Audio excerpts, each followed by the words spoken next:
The attack on Pearl Harbor on December 7, 1941, stands as one of the most significant events of the 20th century, marking a pivotal turning point that propelled the United States into direct involvement in World War II.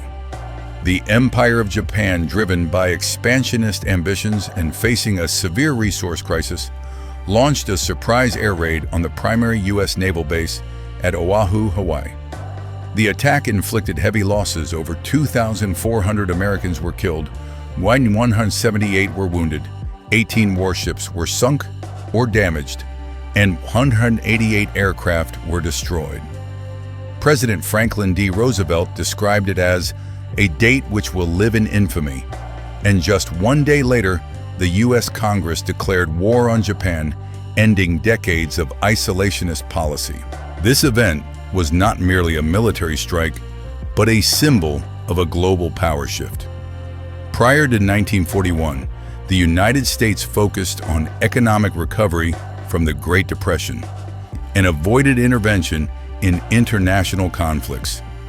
However, the attack ignited a spirit of national unity, transforming the U.S. into a military and economic superpower that played a decisive role in defeating the Axis powers. To fully understand this event, we must analyze why Japan chose to attack Pearl Harbor, the historical context leading to the event, the attack's progression, and its long-term consequences.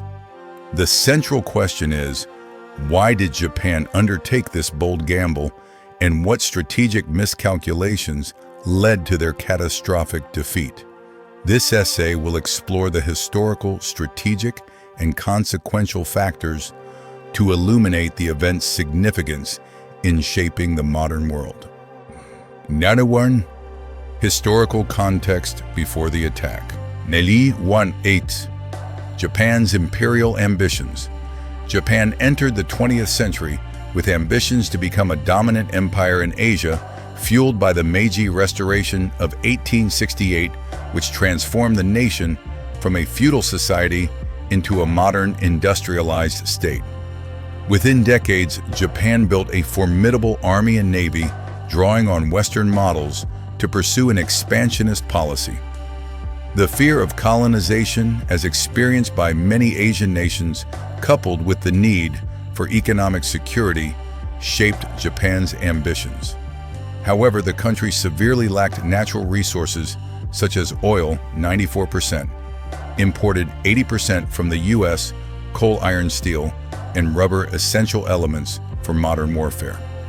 This scarcity compelled Japan to expand its territory to secure resource supplies. Victories in the First Sino-Japanese War, 1894-1895, and the Russo-Japanese War, 1904-1905, bolstered Japan's status, enabling the annexation of Taiwan, Korea, and parts of Manchuria.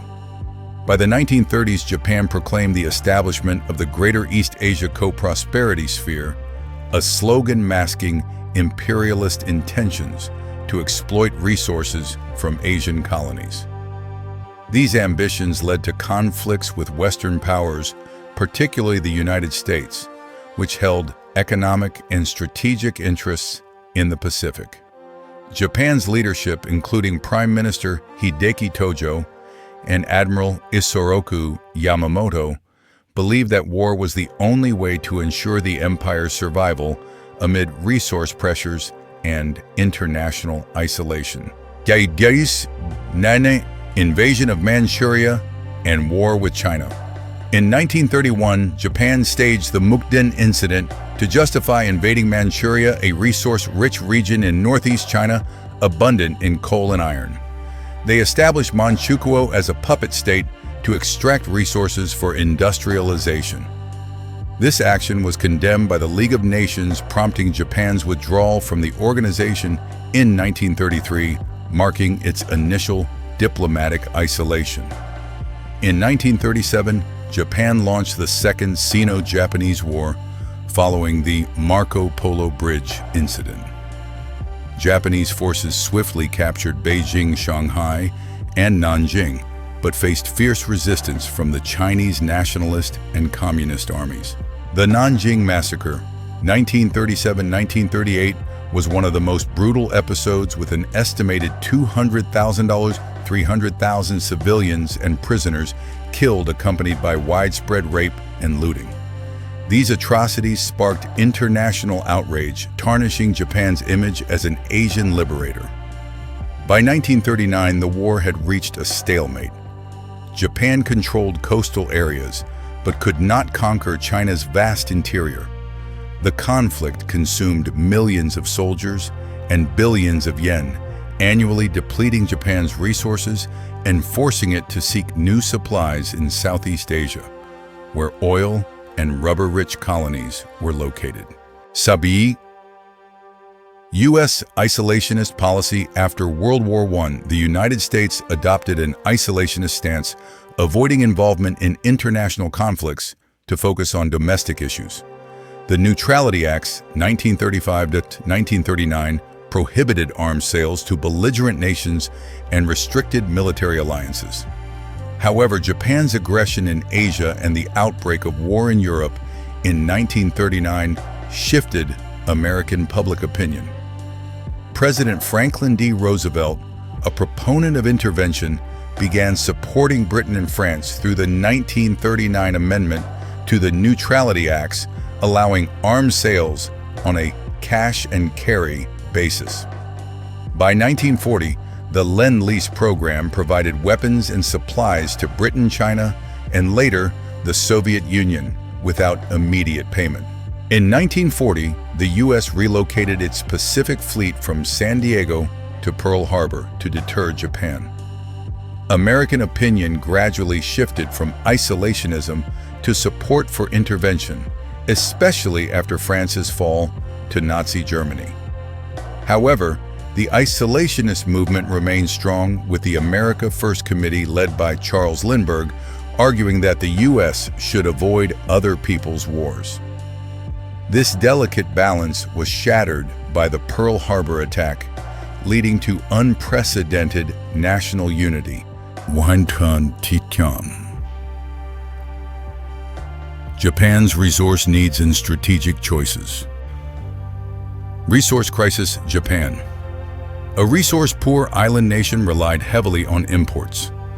In 1941, 80% of its oil came from the U.S., and a total of 94% of its oil supply was cut off following embargoes. The war with China drained reserves, leaving only enough for 18 months of military operations. Beyond oil, Japan required scrap metal, coal, iron, and rubber to sustain its war machine. This scarcity caused domestic shortages and inflation, threatening both civilian and military economies. Japan's leadership recognized that without new resources, they would be forced to withdraw from China, a defeat unacceptable to nationalist ideology.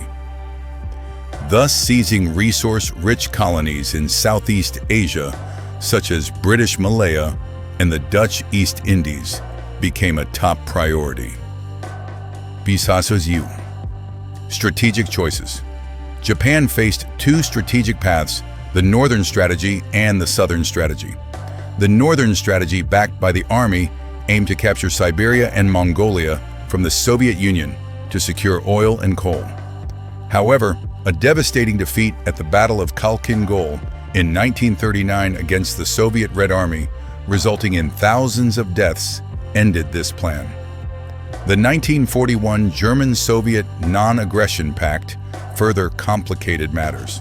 The Southern Strategy, supported by the Navy, targeted resource-rich colonies like Malaya, the East Indies, and the Philippines, which offered oil, e.g. Borneo's oil fields, rubber, and tin. To execute this, Japan needed to neutralize the U.S. Pacific Fleet to prevent interference. Admiral Isoroku Yamamoto, commander of the Combined Fleet, proposed a surprise attack on Pearl Harbor, inspired by Britain's 1940 Taranto attack, where aircraft destroyed the Italian fleet. The plan, detailed by officers like Minoru Genda, involved intensive pilot training and modified torpedoes for shallow waters. Yakurut Nextzeit, Actions in Indochina. In 1940, following France's surrender to Germany, Japan occupied northern Indochina, Vietnam, Laos, Cambodia, to cut off China's supply route via the Ho Chi Minh Trail. By 1941, Japan seized all of Indochina, prompting strong reactions from the US and its allies. These actions provided temporary resources and served as a stepping stone for larger campaigns in Southeast Asia. U.S. response in the oil crisis. Embargoes by the U.S. and allies. In 1940, after Japan signed the tripartite pact with Germany and Italy, the U.S. imposed embargoes on iron, steel, copper, and aviation fuel. In July 1941, the U.S. froze Japanese assets and banned all oil exports. Britain and the Netherlands joined, cutting off 94% of Japan's oil supply. With reserves sufficient for only 1 to 2 years, Japan faced a severe crisis described by Prime Minister Tojo as a threat to national survival. Bayur Sekir. Failed negotiations. U.S. Japan negotiations from 1940 to 1941 collapsed. The U.S. demanded Japan's withdrawal from China and Indochina and abandonment of the tripartite pact. For Japan, compliance meant admitting defeat unacceptable to its militarist leadership. Ambassador Kichisaburo Nomura and Secretary of State Cordell Hull attempted to negotiate. But Japan's 14-part message ending talks arrived after the attack began. Emperor Hirohito approved the war plan on December 1, 1941, sealing the decision. Samir. The Pearl Harbor attack. Japan's plan. The Pearl Harbor attack proposed by Admiral Yamamoto aimed to cripple the U.S. Pacific Fleet to secure 6,012 months for conquering Southeast Asia. The strike force included 6 aircraft carriers, Akagikaga, Soryu, Hiryu, Shokaku, Zukaku, with 408 aircraft led by Vice Admiral Chuichi Nagumo. The fleet departed Hitokapu Bay on November 26, 1941, approaching Hawaii undetected via radio silence and the sparsely traveled North Pacific route. The primary targets were the capital ships at Battleship Row and airfields at Hickam Wheeler and Kaneohe. Japan hoped a preemptive strike would force the U.S. to negotiate peace-ceding Pacific control. The plan was meticulously prepared with torpedoes modified for the harbor's shallow depth, about 12 meters, and pilots trained in simulated conditions. Progression of the attack. December 7, 1941. The attack commenced at 7:48 a.m. Hawaii time with 353 aircraft in 2 waves. First wave, 7:55 a.m., 183 aircraft led by Mitsuo Fuchida. Bombers and torpedo planes struck Battleship Row and airfields. The USS Arizona's magazine exploded, sinking in 9 minutes with 177 crewmen killed. The USS Oklahoma capsized, 429 dead, and the USS West Virginia took 7 torpedoes, 106 dead. Airfields at Hickam Wheeler and Kaneohe lost 188 aircraft, crippling U.S. air response. Second wave, 8:54 a.m., 171 aircraft led by Shigekazu Shimazaki. Continued attacks on remaining ships and infrastructure, but were less effective due to U.S. anti-aircraft fire. Additionally, 5 midget submarines attempted to infiltrate the harbor. Only one reached its target and was sunk by the USS Ward at 6:37 a.m., marking the first U.S. shot in the Pacific War. Results: 18 U.S. ships sunk or damaged, 4 battleships sunk Arizona, Oklahoma, West Virginia, California. 4 damaged, 188 aircraft, destroyed 159 damaged. U.S. casualties: 2, 403 dead, 208 Navy, 218 Army, 109 Marines, 68 civilians, 178 wounded. Japan lost 29 aircraft, 5 midget submarines, and 64 personnel. Strategic miscalculations. Japan made critical errors. They overlooked oil storage, 4.5 million barrels, repair yards and submarine bases, vital infrastructure for long-term warfare. The harbor's shallow depth enabled the U.S. to salvage 5 battleships within 6 months. U.S. aircraft carriers, Enterprise, Lexington, Saratoga, were absent, escaping the attack. Vice Admiral Nagumo declined a third wave, fearing strengthened U.S. defenses and unknown carrier locations. These missteps prevented Japan from destroying the U.S.'s long-term war-fighting capability, allowing rapid recovery. Consequences and impact. Japan's short-term success. Concurrently with Pearl Harbor, Japan attacked Thailand, Guam, Wake the Philippines, Malaya, and Hong Kong. By 1942, they captured the East Indies, Burma, Singapore, New Guinea, and the Solomon Islands, securing vital oil, rubber, and tin resources. These victories temporarily strengthened Japan's position in the Asia-Pacific, establishing an empire stretching from the Pacific to the Indian Ocean. Adait Sat, U.S. response. On December 8, 1941, President Roosevelt delivered the Day of Infamy speech to Congress calling for war against Japan. Within an hour, Congress approved with votes of 82-0 in the Senate and 388-1 in the House. Britain declared war hours earlier, and Germany and Italy declared war on the U.S. on December 11th, escalating the conflict. The U.S. abandoned isolationism, mobilizing fully. The military grew from 1.6 million to 16 million, and the economy shifted to wartime production under the Vinson-Walsh Act, mass-producing ships, aircraft, and tanks. The attack also had negative social consequences. Approximately 110,000 Japanese Americans on the West Coast were interned in camps due to espionage fears, a controversial policy later deemed a human rights violation. However, the event unified American public opinion, turning the war into a total effort supported by all societal sectors. Misery Netwariwen, Japan's long-term failure. The Pearl Harbor attack, as Yamamoto described, awakened a sleeping giant and filled him with a terrible resolve. Japan misjudged the U.S.'s resilience, believing a preemptive strike would lead to peace negotiations. Instead, the U.S. leveraged its superior industrial capacity to counterattack. The defeat at the Battle of Midway in 1942, where Japan lost 4 carriers, marked a turning point. By 1945, atomic bombings of Hiroshima and Nagasaki forced Japan's unconditional surrender. The Pearl Harbor attack, intended to secure victory instead, led to the collapse of the Japanese Empire.